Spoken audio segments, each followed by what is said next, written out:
Hi, everyone. It's Carrie Champion from ESPN, and you're watching HoopJab.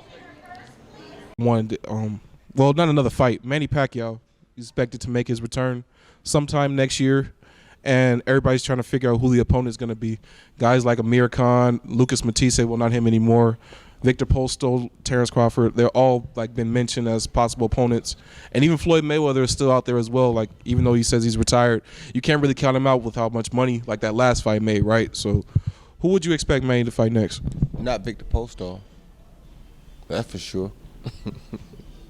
Matisse is not out because Matisse is still fighting.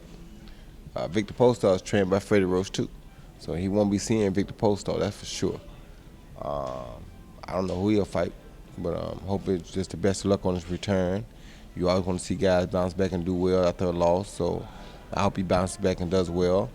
And hopefully him and Floyd can have another fight or something in the future if he comes back and proves to be valid enough to have another fight. However, myself, to be honest, if he was going to come back and be going toward Floyd Mayweather, then what you would do is say, okay, if you're going to go toward Floyd Mayweather, let me see you beat Broner first. Broner? Yeah. That's a good fight. Broner is closest to Floyd Mayweather as you're going to see it that we've seen as far as the style-wise. So let us see how well you do against Broner. If you can beat Broner, then you give us a reason to think that, okay, maybe you have understood how to deal with this style enough to get back in front of Floyd Mayweather again. But if you don't beat Broner, then we know you ain't going to come close to beating Floyd.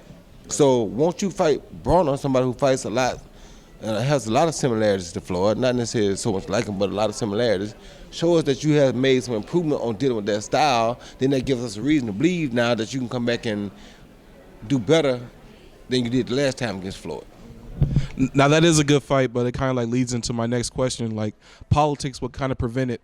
So I want to get your thoughts on Al Heyman and the way he's kind of taken over boxing with the Premier Boxing Champion Series. If politics would prevent it, then politics would have prevented him and Mayweather from fighting because Al Heyman had Mayweather. Al Heyman had Broner. So how is politics going to stop it? Well, we see how long it took for them to make that fight. But still, if they want to make that kind of money again, they got to make steps toward that direction, right? Or if you're going to make steps toward that direction, then that's what you need to do. Because that's the only thing that's going to convince the public to want to see that again. Right. I think. But that's just my opinion. Who am I?